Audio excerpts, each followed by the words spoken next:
Good morning student. आज हम आपको आपकी कक्षा का हिंदी साहित्य का पाठ 19 कलिंग युद्ध का असाइनमेंट सॉल्यूशन करवाएंगे। पहला क्वेश्चन है, बिंदुसार के पुत्र का क्या नाम था? बिंदुसार के पुत्र का नाम अशोक था।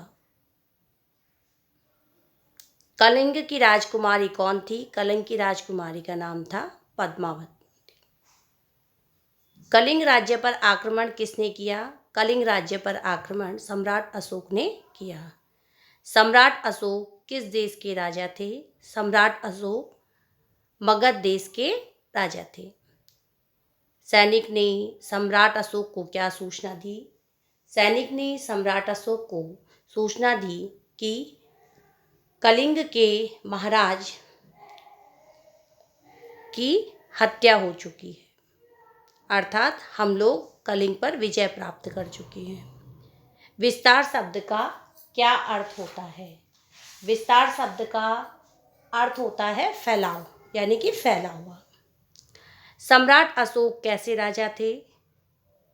सम्राट अशोक बहुत अच्छे राजा थे। वह हमेशा अपने राज्य की जनता के लिए और उनके कल्याण के लिए ही सोचते थे।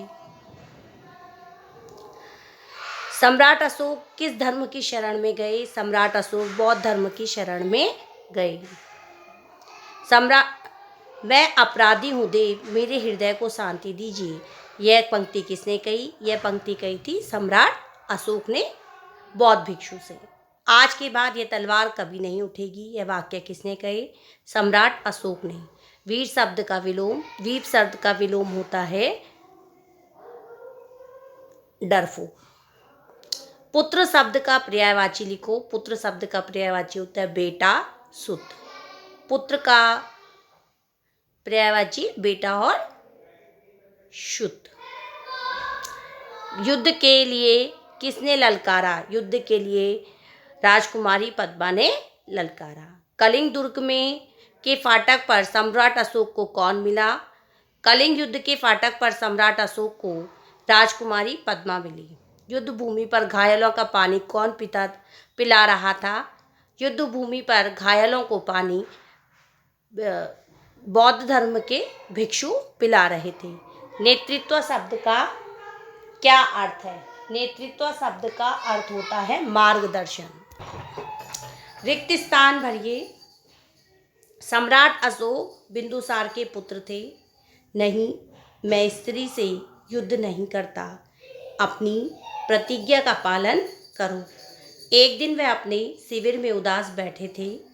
अपनी प्रज्ञा की भलाई, यानी कि प्रजा की भलाई और कल्याण के लिए उन्होंने अपना जीवन बिताया।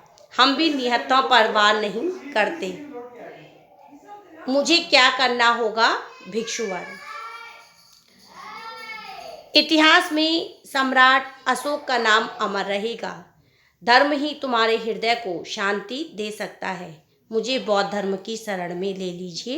ये वाक्य अशोक ने कहे थे बौद्ध भिक्षुओं से। धन्यवाद।